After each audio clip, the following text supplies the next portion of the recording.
नमस्कार दोस्तों। आज हम बात करेंगे जो कल का जो टॉपिक था अधूरा उसे आज पूर्ण करते हैं। मैंने कल आपको हार मरुस्थल के शुष्क और अशुष्क वाले पार्ट पर चर्चा की थी। और आज जो हमारा टॉपिक होगा उसको हम जो कल वाली क्लास थी उसको आगे बढ़ा के हम बात करेंगे कि कल हमने जो बात की थी। कल हमने क्या बात की थी? कल बात की थी हमने शुष्क वाली बात की थी। किसकी बात की थी? शुष्क मरुस्थल की बात की थी। ठीक है सर। शुष्क मरुस्थल में हमने बात की थी कि ये दो प्रकार से हमने बात की थी। पहला कि बालुका युक्त प्रदेश, और एक हमने बात की है बालुका मुक्त प्रदेश। ठीक है। कल मैंने आपके इसके दो जो पार्ट है उनके बारे में बताया था। थोड़ा सा आपको याद रखना है, ठीक है ना। जो कल वाला टॉपिक था वो था अपना क्या?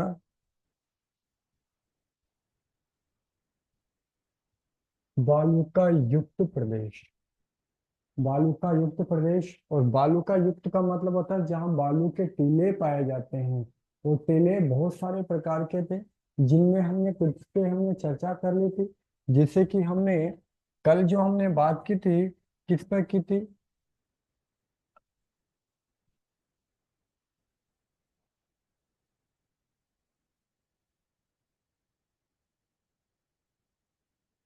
बालुका युक्त प्रदेश, ठीक है। इस पर हमने चर्चा की थी। इसमें बहुत सारे अनेक प्रकार के बालों का स्तूप पाए जाते थे जिनके बारे में मैंने कल आपको बता दिया था।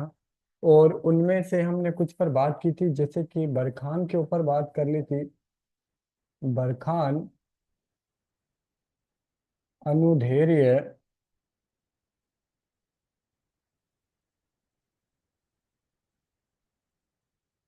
ठीक है, अनुप्रस्थ, ईर्घ, कल कुछ की हमने बात कर ली थी। और कुछ आज हम बात करेंगे जो मेन मेन है उनकी हम बात करेंगे। तो शुरू करते हैं। कल मैंने यहाँ तक की चर्चाएं कल कर ली थी आपके। कल नहीं कल अगर किसी ने नहीं ली हो तो कल एक बार इस वीडियो को वापस देख लेना ताकि आपको अच्छे से समझ में आ जाए। आज की हम बात करते हैं किसकी? अगले चरण की। क्या? वो देखते हैं। कल हमने चार की बात की, पांचवी की मैं बात करूं, जैसे कि मैं बात करूं सर हम्माद। हम्माद एक पथरीला क्षेत्र है। यह एक पथरीला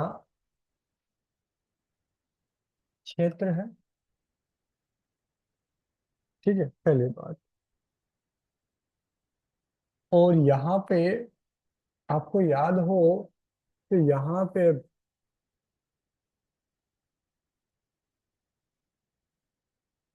सौर ऊर्जा है तो सौर ऊर्जा है तो सौर ऊर्जा सुना होगा, यानी है तो क्या? Sir seize.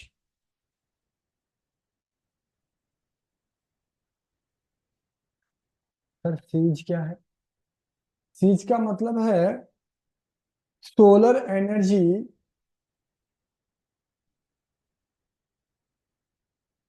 Solar energy enterprise enterprise zone. Sir इनके अंतर्गत इसके अंतर्गत वो ये चीज है वो।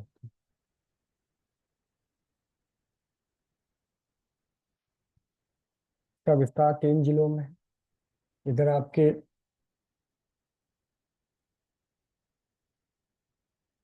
पोखरण कहाँ पड़ता है सर? जैसलमेर में। ठीक है। इसके अलावा आपके अभी नवीनतम जिला बना भी है। कौन सा? बालोतरा। अब बालोतरा खुद एक जिला है जो पहले किसका हिस्सा था, बाड़मेर का था। ठीक है। और एक आपके आता है दोस्तों, जिसका नाम है फलोदी। फलोदी भी एक जिला बन चुका है। और फलोदी किस जिले से आता था, आपके जोधपुर से। ठीक है? इस एरिया में कौन सी परियोजना, सीज परियोजना, सोलर एनर्जी एंटरप्राइजिंग जोन। ठीक है। और आपको याद हो, ये किसके द्वारा स्थापित है, स्थापना। याद रखना है, इसकी जो स्थापना करता है वो करता है कौन, अक्षय ऊर्जा निगम द्वारा। इसके द्वारा, अक्षय ऊर्जा निगम द्वारा। यानी सीज की स्थापना जो की थी वो अक्षय ऊर्जा निगम ने की थी। तो थोड़ा सा आपको याद रखना है। क्लियर। आगे बात करते हैं। ठीक है ना। और आपको पता है, इस सोलर एनर्जी के, इस सोलर एनर्जी के बारे में 2016 में 1653 मेगावाट, यानी लगभग 1600 मेगावाट की बात कर रहा हूं मैं, सौर ऊर्जा का उत्पादन हुआ। ठीक है। जिसके लिए 2016 में पीएम नरेंद्र मोदी को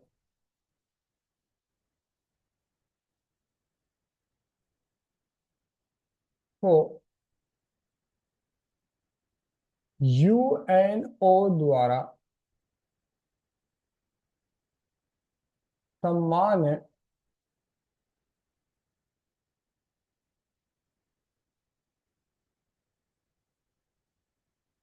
सम्मान प्रदान किया गया।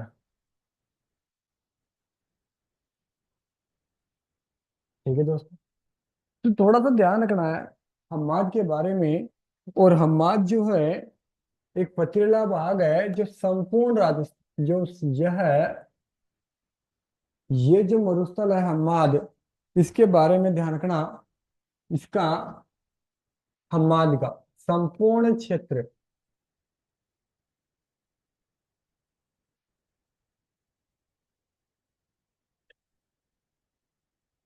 संपूर्ण क्षेत्र कैसा, पथरीला है। कैसा क्षेत्र है ये? पथरीला है। ठीक है। जो सौर ऊर्जा के लिए यहाँ पे राजस्थान में, क्या भारत में, जो सौर ऊर्जा का एक प्रमुख, एक बड़ा केंद्र है, सौर ऊर्जा की दृष्टि से राजस्थान आज वर्तमान में प्रथम स्थान रखता है। कहाँ, भारत में। थोड़ा ध्यान रखना है आपको। ठीक है। इसके बाद में हम बात करते हैं, और जो इसके छोटे छोटे हैं उनकी हम बात कर लेते हैं। क्या, जैसे कि एक आ गया आपका हम्माद के बाद में एक आता है आपके क्या, रेग। कौन सा आता है, रेग। तो रेग कैसा है, कैसे दिखाई देता है रेग, इसको बोलते हैं मिश्रित मरुस्थल। मिश्रित मरुस्थल।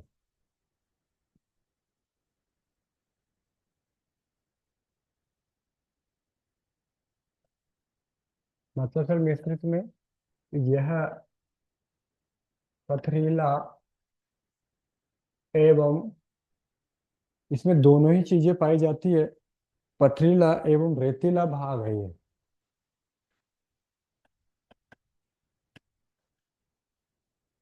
इसलिए इसे मिश्रित मरुस्थल भी कहते हैं। ठीक है ना। और जिसमें दोनों चीजें आपके देखी जाती है। इसकी जो आकृति है वो भी कुछ इस तरीके से ही है। ठीक है। और इनकी जो मैं बात करूं, मिश्रित मरुस्थल के अंदर, जैसे कि ये मरुस्थल है, इसमें बारीक बारीक पथरीला, जैसे कि ये मिट्टी है आपके, और इसके नीचे इसके निकटवर्ती पथरीला भाग आ जाता है।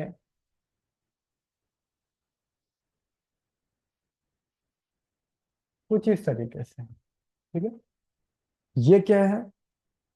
रेग आ गया। इसके बाद में आपका एक आता है दोस्तों, वो कौन सा आता है? रेग। रेग के बाद में, सॉरी, अगला जो आता है वो आता है दोस्तों आपके धोरे। कौन से आता है सर? धोरे। धोरे क्या है?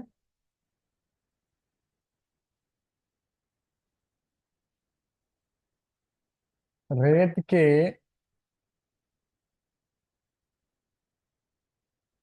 रेत के बड़े बड़े टीलों के बीच का भाग, एक तरीके, यानी सर कैसे? कुछ इस तरीके से, जैसे कि ये टीला है, तो ये इन टीलों के मध्य, दो बालू का स्तूपों के मध्य, ये क्या है? बालू का स्तूप है।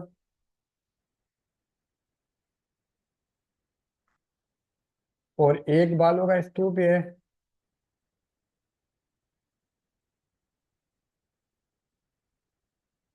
इन दोनों के मध्य का ये वाला भाग है, वो क्या कहलाता है? भोरे कहलाता है।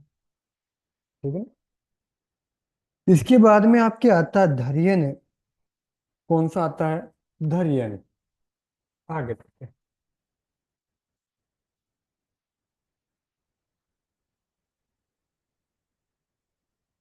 धरियन, सर ये क्या होते हैं? धरियन के बारे में बात करूं, तो ये स्थानांतरण बालू का स्तूप होते हैं। क्या होते हैं? स्थानांतरण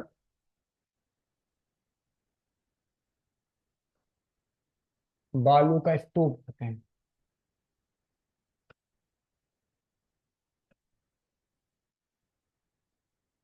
ठीक है। तो इसके बारे में बात करूं, जो आपको थोड़ा सा याद रखना है, आपको पता है मिट्टी तो इस तरीके से एक स्थान से दूसरे स्थान पे जाती है। ठीक है ना? ये रेत के टीले हैं, और इन टीलों से जो स्थानांतर बालू का स्तूप होते हैं, हालांकि सारे बालू का स्तूप ही है एक तरीके से स्थानांतरण होते हैं, क्योंकि अधिकतर जो पश्चिमी राजस्थान में बालू मरुस्थल का स्थानांतरण होता है, वो आपके पवनों के माध्यम से ही होता है। जैसे कि समकोण वाला, ठीक है, समानांतर वाला, ऐसी कई चीजें, पवनों के समकोण, विपरीत, ऐसी कई चीजें आपके सामने आती है। इसके बाद में एक आता है शीप।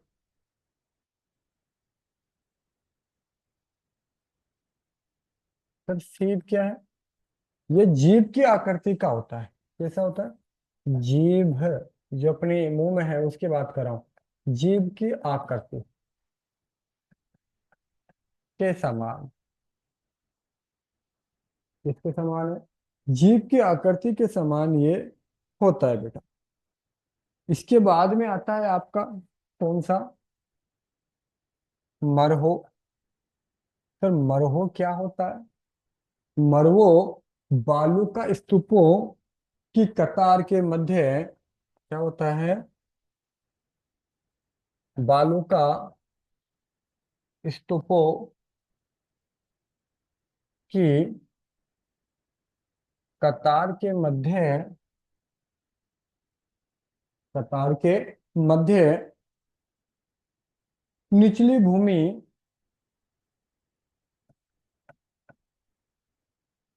निचली भूमि जो वर्षा से, जो वर्षा से जलायुक्त, वर्षा से जलायुक्त हो जाती है।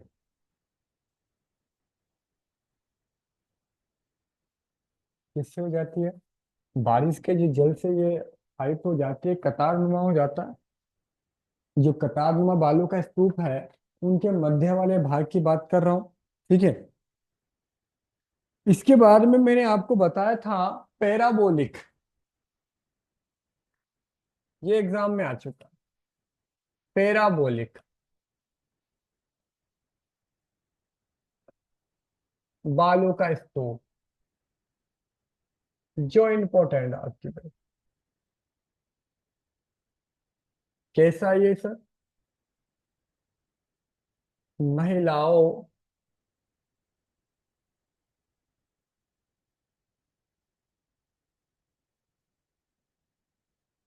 महिलाओं के बालों की हेयर पिन के समान। हाँ जी दोस्तों, इंपॉर्टेंट है, एग्जाम में आ चुका है। इसके समान, हेयर पिन के समान। क्लियर। इसके बाद में आपका जो आता है, ठीक है, हेयर पिन आपको पता है। वैसे ये कहाँ पाया जाता है? संपूर्ण रेगिस्तान में देखा जाता है।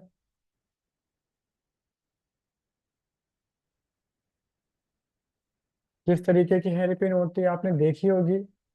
कुछ इस तरीके की हेयर पिन होती है, एन के समान, जो लड़कियां लगाती हैं। ठीक है, इस तरीके की आकृति है इनकी हेयर पिन के समान। ठीक है। ये संपूर्ण राजस्थान जो मरुस्थल प्रदेश है, ठीक है, उसमें देखने को मिलता है इसके बारे में। इसके बाद में हम बात करें कि सर और कौन सा था। एक है अगला।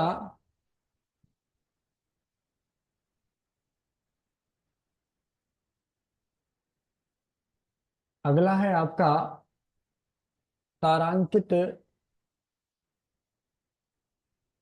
बालू का स्तूप।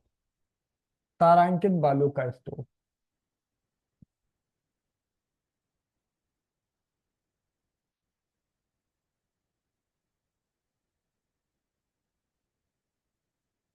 तारांकित बालू का स्तूप जो है वो कैसे क्या होते हैं उनके ऊपर बात करें। आपने देखा होगा तारे के समान।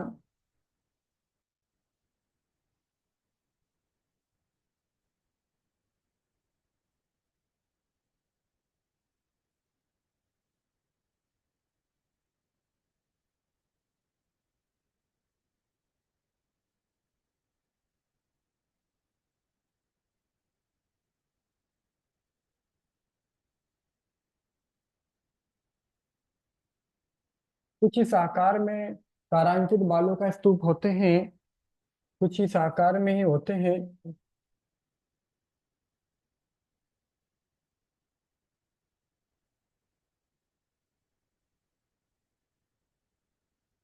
इस तरीके से इनको क्या कहते हैं? तारांकित कहते हैं। क्या कहते हैं? तारांकित। और ये जो इस प्रकार की जो है तारांकित है, ये कैसे होते हैं? आपके दोस्तों ध्यान रखना क्या है इसके बारे में थोड़ा सा। अनियमित हवाओं अनियमित हवाओं के प्रवाह द्वारा निर्मित के प्रवाह द्वारा निर्मित कैसे होते हैं? अनियमित हवाएं, चल गई रुक गई, चल गई रुक गई, कभी तेज आ रही कभी मंद आ रही है, इस प्रकार की जो अनियमित हवाएं हैं इनके बारे में बात कर रहा हूँ। और इसका जो विस्तार है दोस्तों, इसका जो विस्तार है, वो विस्तार देखा जाता है आपके कहाँ कहाँ पे। एक तो आपका मोहनगढ़ है। आपने नाम सुना होगा, मोहनगढ़ जैसलमेर। कौन से जिले में है? जैसलमेर। ठीक है। एक आपका सूरतगढ़ है, जो कहाँ पड़ता है? गंगा नगर। ठीक है। इस तारांकित जो है वो अधिकतर यहाँ देखने को मिलते हैं, जो आपको याद रखने हैं। तारांकित बहुत इंपॉर्टेंट है, थोड़ा सा इसके बारे में याद रखना है। ठीक है। इसके बाद में आता है आपका अवरोधक। कौन सा? अवरोधक। बालू का स्तूप। सर अवरोधक क्या होता है? हवाएं चल रही है, और हवाएं चलने के दौरान जो मिट्टी उड़कर है, जैसे कि मान लो किसी पेड़ है, झाड़ी है, किसी चट्टानी इलाके के निकटवर्ती किसी चट्टान के निकट है, ऐसे जाके उसके किनारों पे जाके चिपक जाती है, इकट्ठी हो जाती है। तो ऐसे जो जिनकी मैं बात करूं, जो अवरोधक हैं, जैसे कि मान लो अवरोधक किसे कहते हैं, इस तरीके से मैं क्या करूं।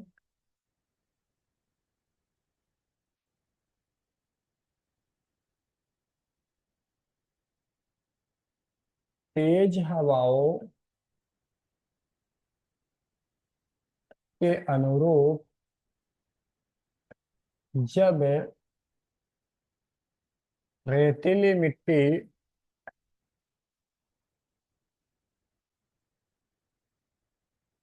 हवा के प्रवाह के साथ बहती है और किसी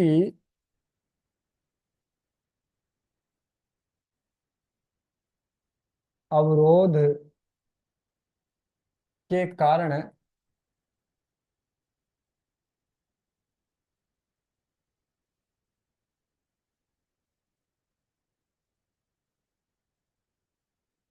उस अवरोधक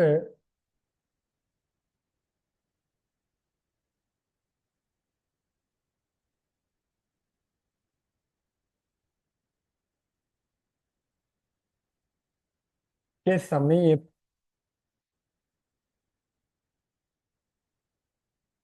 बालू का स्तूप बनाती है या बनते हैं।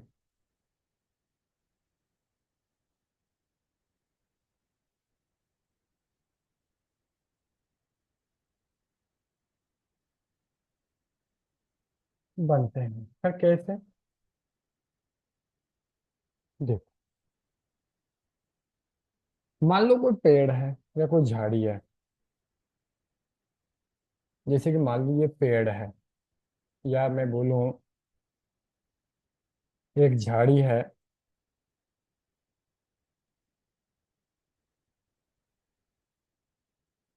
ठीक है ना? ये क्या है? झाड़ी है सर। और इस झाड़ी के इधर ये अवरोधक से हवा चल रही है, हवा इधर चल रही है। ठीक है। तो इधर हवा चल रही है, जब वो मिट्टी उड़ के आ रही है तो कुछ इस तरीके से,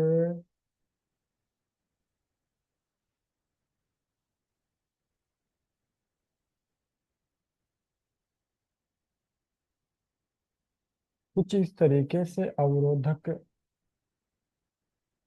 ये बन जाते हैं रेत के, इस तरीके से।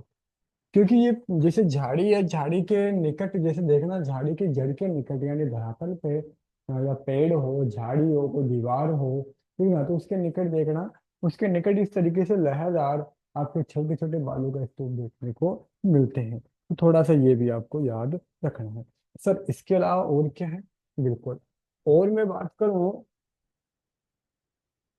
और आपके जैसे कि एक आता है आपके कौन, सब्र काफिज। सब्र काफी। सर सब्र काफी ये किस प्रकार का होता है? सब्र काफी छोटी छोटी झाड़ियों और घास के झुंडों के आसपास देखने को मिलता है। कहाँ मिलता है? छोटी छोटी झाड़ियों एवं घास वाले क्षेत्रों में देखने को मिलता है। आपने देखा होगा हमारे इलाके में भी छोटी छोटी झाड़ियां हैं और घास है, तो जो तेज आंधी या तेज हवाएं चलती है, तो मिट्टी जो उन झाड़ियों में या उस झाड़ियों के आसपास नीचे जम जाता है।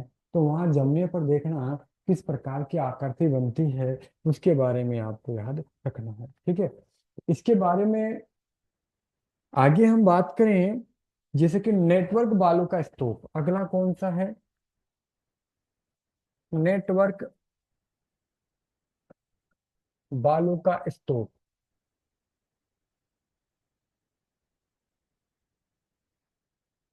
नेटवर्क बालू का स्तूप की मैं बात करूं बेटा, तो नेटवर्क बालू का स्तूप जो देखने को मिलता है वो हरियाणा हनुमानगढ़ में देखने को मिलता है। कहाँ पे? हरियाणा हनुमानगढ़ जैसे क्षेत्रों में देखने को मिलता है। इसके बाद में और मैं बात करूं, बजादा कौन सा? अगला मैं बात करूं बजादा। सर बजादा क्या होता है?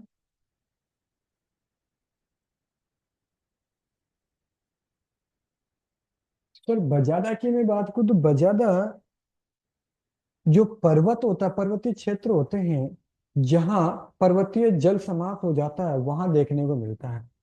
यानी कहाँ? पर्वतीय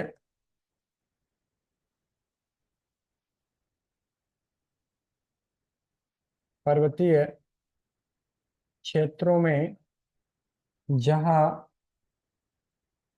पर्वतीय जल समाप्त हो जाता है,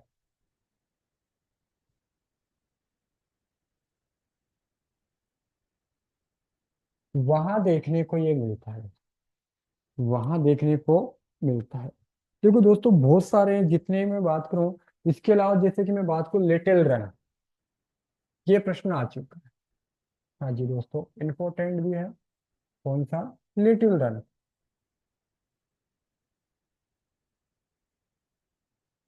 लिटिल रन। Little run.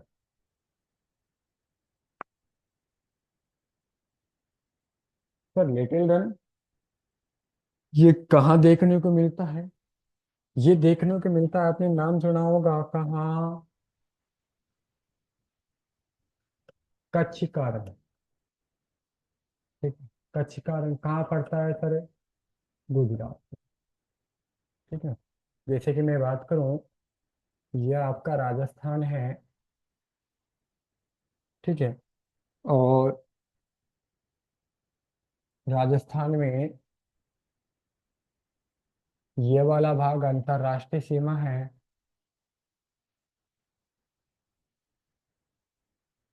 और यहाँ से यहाँ तक आपका कौन सा राज्य है? गुजरात राज्य है। ठीक है ना? तो इस गुजरात राज्य में किसकी बात कर रहा हूँ? कच्छ का रण। ठीक है, यहाँ पे लिटिल रन। इसके बाद में एक आता है लघु हिमालय, सॉरी लघु मरुस्थल। कौन सा? लघु मरुस्थल। ठीक है सर, ये क्या है? ये भी इंपॉर्टेंट है, ये प्रश्न में एग्जाम में आ चुका है, लघु मरुस्थल। इसका जो विस्तार देखा जाता है, विस्तार दोस्तों कच्छ के रण से बीकानेर तक, लघु हिमालय, सॉरी लघु मरुस्थल की बात कर रहा हूँ। ठीक है, जो पर कहाँ देखने को मिलेगा? दोस्तों आपको यहाँ देखने को मिलेगा।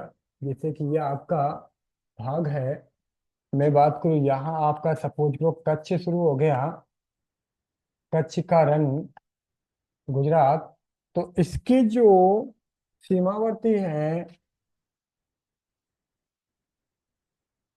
कहाँ तक सर? बीकानेर तक।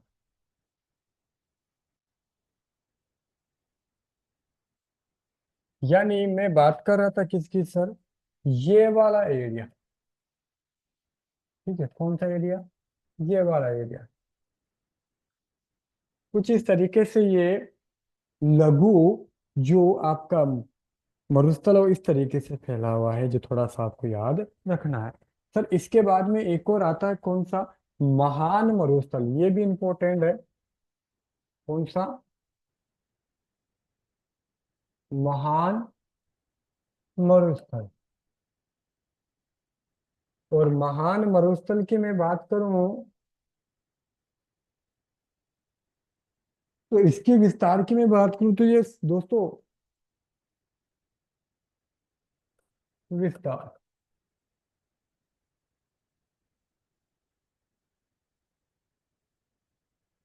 विस्तार कहाँ से? बाड़मेर से गंगानगर, ठीक है। और किसके? लघु मरुस्थल के समानांतर।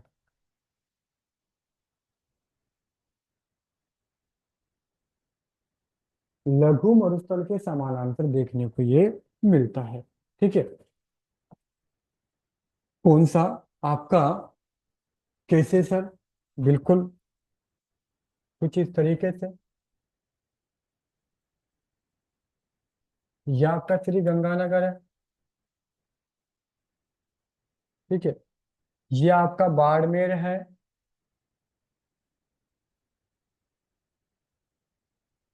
ठीक है। तो दोस्तों इसके जो, मैंने इधर तो बताया था आपके, कुछ इस तरीके से लगा हुआ। कौन सा? इससे पहले हमने बात की थी किसकी? लघु मरुस्थल की। लेकिन दोस्तों, इसी से सटा हुआ, इसी से सटा हुआ ये वाला पार्ट, गंगानगर से बाड़मेर तक का, ये वाला पार्ट कौन सा था आपका? क्योंकि ये वाला तो कौन सा आ गया? महान आ गया। और ये वाला पार्ट कौन सा आ गया आपका? सॉरी सॉरी सॉरी सॉरी, ये वाला जो आपका आ गया, ये कौन सा आ गया आपका? लघु मरुस्थल। और ये वाला कौन सा आ गया आपका दोस्तों? आपका आ गया महान, आ गया। कौन सा आ गया? महान मत्स्यकार। कुछ इस तरीके से, क्योंकि इधर पाकिस्तान है, इधर राजस्थान है, कुछ इस तरीके से आपके सामने ये दिखाई देता है सर। और क्या है? देखो, जितना पढ़ोगे उतना कम है, जितना पढ़ोगे उतना कम है। मैंने आपके सामने जो रखा है क्या, कि जो बालू का युक्त प्रदेश है, उसमें बहुत सारे बालू का स्तूप, बालू का युक्त टीले पाए जाते हैं, बालू के स्तूप पाए जाते हैं, जो अलग अलग क्षेत्रों में अलग अलग नामों से जाने जाते हैं। कुछ छोटे बड़े, फिर मतलब इस टाइप के, बड़े से लेकर छोटे से, निम्न से लेकर मैं कहूँ बड़ बड़े तक, विशाल तक, ठीक है। बहुत सारे हैं, ठीक है। इसके अलावा मैं बात करूँ, ये आपके कुछ जो रेगिस्तानी मरुस्थल है, उसके ऊपर हमने, जो बालू का युक्त प्रदेश है उसके ऊपर हम चर्चा कर ली, हमने चर्चा की है। कुछ चीजें यहाँ जो पाई जाती है, जो मैं वैसे बता रहा हूँ, एक तो होता है रेगिस्तान मार्च। रेगिस्तान मार्च। तो रेगिस्तान मार्च क्या है, इसके बारे में थोड़ा याद रखना है। रेगिस्तान मार्च होता है, किसे कहते हैं? जो आपका मरुस्थल है, रेत, रेत का धीरे धीरे क्या करना? खिसकना।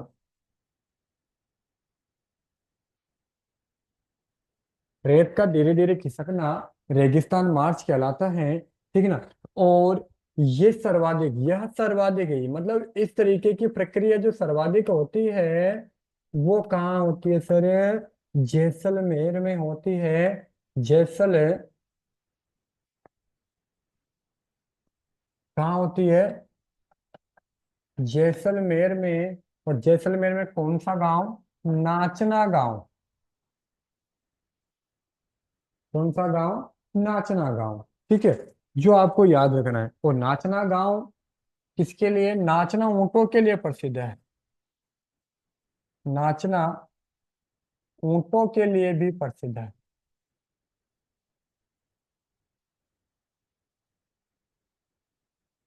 नाचना ऊंट, जैसलमेर, याद करो, ठीक है। इसके अलावा आपके जो बालू का स्तूपों का सर्वाधिक अपरदन होता है, तो ध्यान रखना।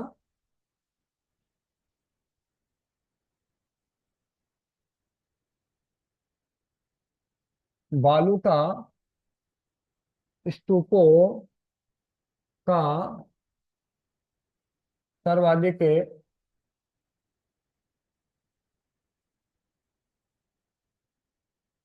अपर्दन एवं स्थानांतरण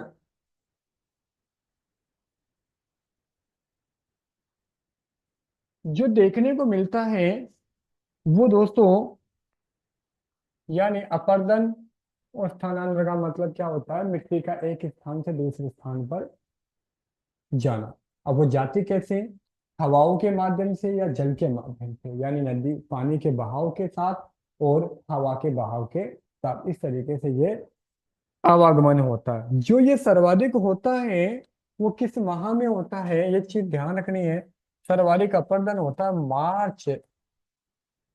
मार्च का महीना आपने सुना होगा। मार्च से लेकर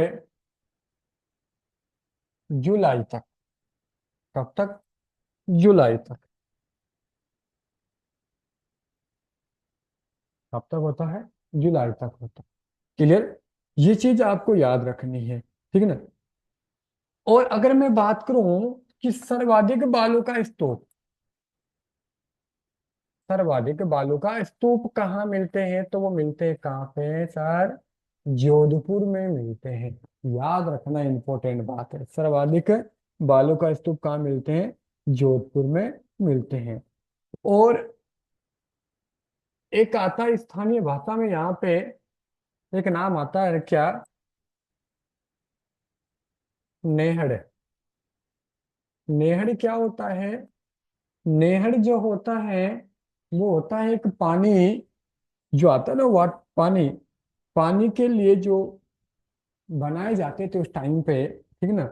इनको सामान्य भाषा में, इन्हें इसे इसे सामान्य भाषा में क्या कहते हैं दोस्तों? जल का समुद्र कहते हैं। ये प्रश्न थोड़ा याद रखना। जल का समुद्र कहते हैं, ठीक है। और ये आगे मैं बात करूं कि एक और मैं बात करूं इसके अलावा, एक गांव है समगांव। कौन सा गांव? समगांव। समगांव। हाँ जी दोस्तों। समगांव जो है ये पूर्णतः वनस्पति रहित है ये। समगांव कहाँ है ये? आपको याद रखना है। आपके जैसलमेर में, ठीक है ना? यह क्षेत्र पूर्णतः वनस्पति रहित है। यहाँ पे वनस्पति न के बराबर है, ठीक है। तो भारत में भी यही है, ध्यान रखना, ठीक है ना? और राज्य की सबसे कम वर्षा, राज्य की सबसे कम वर्षा यही होती है। लगभग कितनी? 5 सेमी। कितनी सेमी? 5 सेमी वर्षा होती है, ठीक है ना? और अगर आपसे पूछ ले भारत का पूर्णतः वनस्पति रहित जो स्थान है इस तरीके से, वो भी कौन सा है आपका? समगांव है, ठीक है। इसके बाद में आपके अगला जो आता है एक शब्द और आता है नकली स्थान। ये प्रश्न भी थोड़ा इंपॉर्टेंट है क्योंकि कुछ महत्वपूर्ण बातों की मैं चर्चा कर रहा हूँ। कौन सा?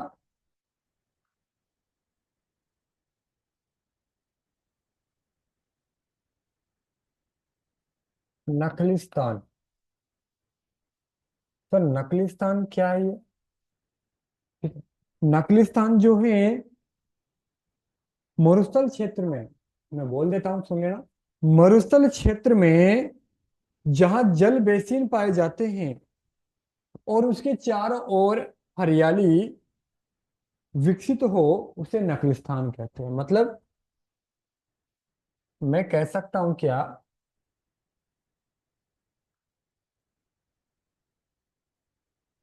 जहाँ जल बेसिन यानी जल का बहाव हो तथा तथा उसके चारों ओर उसके चारों ओर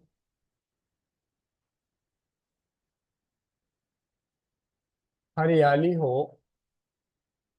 क्या हो? हरियाली हो। इसमें दो फैक्ट आ गए। एक तो क्या, जल बेसिन, और एक क्या हो, हरियाली हो चारों ओर। उसे ही क्या कहते हैं आप स्थानीय भाषा में? नकली स्थान कहते हैं। क्या कहते हैं?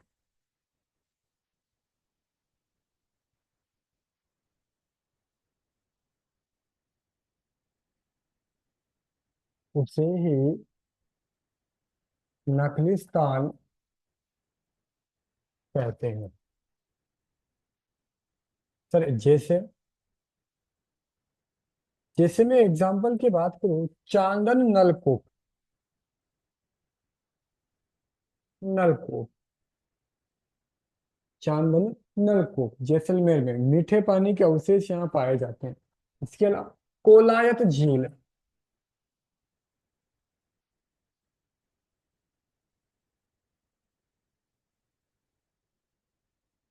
सर ये कहा, ये बीकानेर में है। और सर ये कहा, ये आपके जैसलमेर में।